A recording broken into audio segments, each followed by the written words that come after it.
Salut à tous! Alors voilà, après l'annonce comme quoi Sam Raimi serait aux commandes du prochain Doctor Strange, je me suis dit que ce serait le bon moment pour essayer de recueillir un maximum d'informations sur lui. Alors voici en détail la vie d'un réalisateur qui aura marqué toute une génération, j'ai nommé Sam Raimi. Alors silence, moteur et flashback.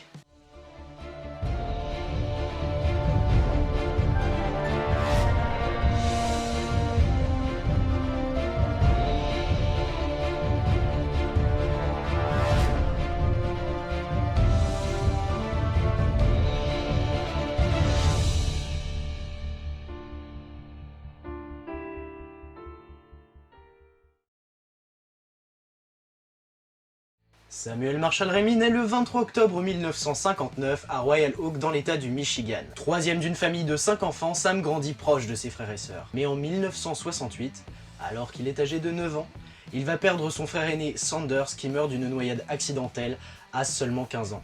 Cet événement marquera profondément le jeune Sam qui s'inspirera plus tard de ce trauma dans certains de ses films. Son père le poussera à faire des études de littérature et d'histoire, mais Sam va quand même suivre des cours de théâtre, et c'est en 1975, alors âgé de 16 ans, qu'il va pendant un cours d'art dramatique faire la rencontre de Bruce Campbell. Enfin, pour la petite anecdote, ils se connaissaient déjà avant, puisque le babysitter du plus jeune frère de Sam, Ted, c'était Bruce. Vous me suivez ? Enfin bref, de fil en aiguille va se créer une belle amitié entre Bruce, Sam et son grand frère Ivan. Et c'est à un anniversaire de Sam que ce dernier va faire une découverte. Son père, qui réalisait à l'époque des petits films amateurs en 16 mm, va un jour filmer l'anniversaire de son fils, puis inverser les séquences. À ce moment, Sam va avoir une révélation. Il sait qu'il veut se servir du cinéma pour jouer avec le temps et va donc avec son ami Bruce et son frère Ivan faire des petits spectacles de magie dans des bar mitzvahs afin de récolter un peu d'argent. Et c'est ensemble qu'ils vont découvrir le Super 8. De cette découverte naîtra environ une cinquantaine de petits courts-métrages divers et variés avec un troisième larron, Robert Tappert, le colocataire d'Ivan. Pour l'anecdote, à l'époque, c'est plutôt Sam qui est face à la caméra et Bruce derrière. En 1977, Sam a 18 ans, et c'est accompagné de Bruce Campbell et Robert Tappert qu'il décide d'arrêter l'école et fonde la Society for Creative Filmmaking. Ils réalisent ainsi leur premier vrai film qu'ils financent en faisant des petits boulots comme serveur, homme de ménage ou encore chauffeur de taxi. Bien qu'il ne soit pas un grand fan du cinéma d'épouvante, Sam va quand même se lancer avec ce genre-là et s'en servir de laboratoire afin d'apprendre à émouvoir son public. Cette fois-ci, Sam est décidé à faire du cinéma d'horreur. Et il a une idée qui vient de germer dans son esprit. Malheureusement, pour la réaliser, il faut de l'argent, et les producteurs ne font pas facilement confiance aux petits nouveaux. Sam va donc devoir faire ses preuves, et ensemble ils vont réaliser entre 1977 et 1979 3 courts-métrages, It's Murder, Within the Woods et Clockwork, afin de prouver aux producteurs qu'ils sont capables de faire des films qui font vraiment peur, même avec peu de moyens. Avec ces 3 films en poche, ils fondent en compagnie de Robert Tappert la Renaissance Pictures le 10 août 1979. Et après 3 ans de porte-à-porte, ils disposent enfin des 350 000 $ nécessaires à la mise en boîte de ce qui deviendra plus tard le très cultissime Evil Dead. Le film sera un succès, d'autant qu'il bénéficie de la pub monstre faite par l'écrivain Stephen King, qui signa pour le Twilight Zone magazine une critique d'Evil Dead qu'il qualifia de film d'horreur le plus férocement original de 1982. Après un passage par la comédie avec Mort sur le grill, il rempile dans le cinéma d'horreur en 1987 pour une suite d'Evil Dead, toujours avec Bruce Campbell dans le rôle principal. Le metteur en scène sera alors contacté par les studios américains pour écrire et réaliser Darkman en 1990, un thriller fantastique. Suivent le dernier volet de la trilogie, Evil Dead 3 L'Armée des Ténèbres en 1993, et un western avec Mort ou Vif en 1995.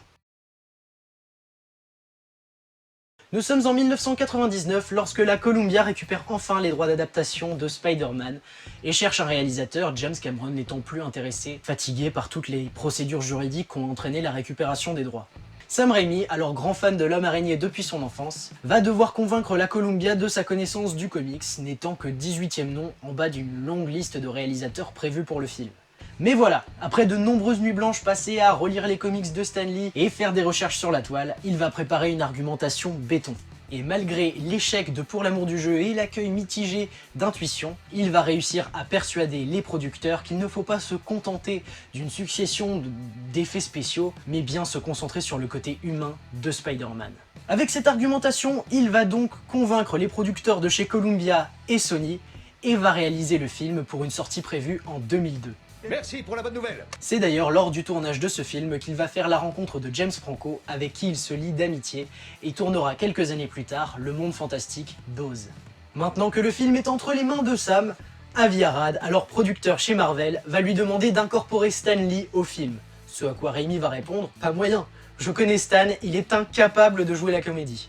Le producteur va insister en lui expliquant que c'est ce qu'ils avaient fait avec X-Men et qu'ils voulaient en faire de même avec Spider-Man. Raimi va finalement accepter et reconnaîtra avec le recul que c'est aujourd'hui un de ses éléments préférés du film.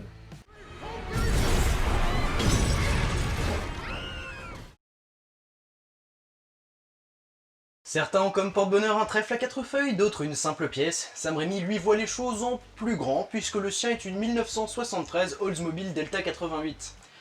Surnommée la classique. Bon, si toi aussi comme moi t'es une quiche en voiture, bah c'est ça. Dans son livre autobiographique If Chins Could Kill, Bruce Campbell affirme avec humour que Sam aurait perdu sa virginité dans cette voiture. Bah franchement, si ça devait m'arriver, moi aussi je la mettrais dans tous mes films. Surtout qu'on la voit partout.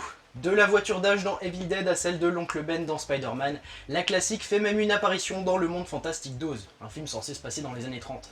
Mais aucun paradoxe temporel ne résiste à la Delta de Sam, puisqu'on la retrouve aussi cachée sous un drap dans Mort ou Vif. Un western.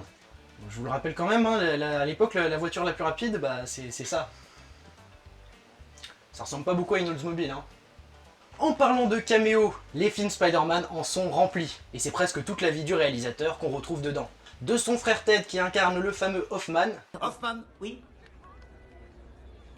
à Lucy Lawless qui incarnait Xena la guerrière dans la série fantastique éponyme réalisée par Sam Raimi, en passant bien évidemment par son grand ami Bruce Campbell qui bénéficie d'un caméo différent par film. Même les enfants du réalisateur, Lorne, Henry et Emma, ont droit à leur petit caméo dans le combat final de Spider-Man 3. Le réalisateur s'offre même son propre caméo dans le premier Spider-Man, lors du tournage d'une scène comportant 12 000 figurants. D'ailleurs, si certains d'entre vous arrivent à le repérer, n'hésitez pas à le dire dans les commentaires, parce que moi, je vous avoue que j'ai beau chercher, impossible de le trouver. En 2005, après l'immense succès de Spider-Man 2, la production signe un contrat pour plusieurs films avec le scénariste Alvin Sargent pour écrire Spider-Man 3, ainsi qu'un éventuel 4e film. Sam va donc immédiatement après la sortie de Spider-Man 2 se mettre à écrire avec son frère Ivan une première version du scénario, dans laquelle il souhaite exploiter une nouvelle facette de la personnalité de Peter, ainsi que l'humanité présente chez certains criminels. Mais la pression des fans additionnée à celle du producteur Avi Arad contraint Sam à ajouter Venom au film malgré sa faible connaissance du personnage. Quoi qu'il en soit, comparé aux deux films précédents, celui-ci ne connaîtra pas le même succès, et recevra lors de sa sortie en 2007 un accueil largement négatif de la part des fans. Supporter ça plus longtemps, je m'en vais. Sam est alors très mécontent de Spider-Man 3, et veut donc réaliser un 4e film aussi bon si ce n'est meilleur que les deux premiers. Mais il n'arrivera pas à terminer le scénario à temps et va donc voir les producteurs de chez Sony pour leur dire qu'il ne réalisera pas le film pour qu'il soit au minimum génial. Minable, minable, méga minable. Il va donc se retirer du projet pour laisser place au reboot proposé par Sony. Une histoire assez étrange dans le sens où Sony avait l'air de toute façon assez tiède à l'idée de produire la suite des aventures de l'homme araignée.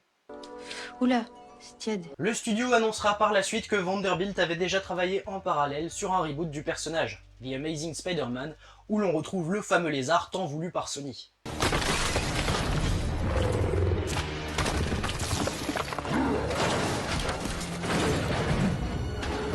Si vous voulez mon avis, moi je la trouve un peu chelou cette histoire. Pourquoi Sony aurait préparé en avance un scénario pour remplacer Spider-Man 4 ? Bref, on restera forcément déçu de cette histoire où une 4e aventure de Spidey réalisée par Raimi aurait forcément été jouissive.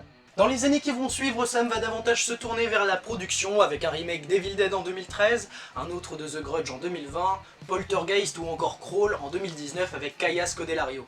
En 2015, Sam revient à ses premiers amours avec la série Ash vs Evil Dead qui rend hommage au 2e opus de la saga. Mais malheureusement, la saison 4 sera annulée à cause du nombre de viewers jugés trop insuffisant. Bon voilà, je pense qu'on a fait le tour. Et vous, quel est votre film de Sam Raimi préféré ? En tout cas, j'espère que vous en avez appris autant que moi, et que ce nouveau format vous plaît. N'hésitez pas à nous le dire dans les commentaires, pour qu'on puisse s'améliorer dans les prochaines vidéos. Sur ce, moi je vais me remater la trilogie Spider-Man, et coupez!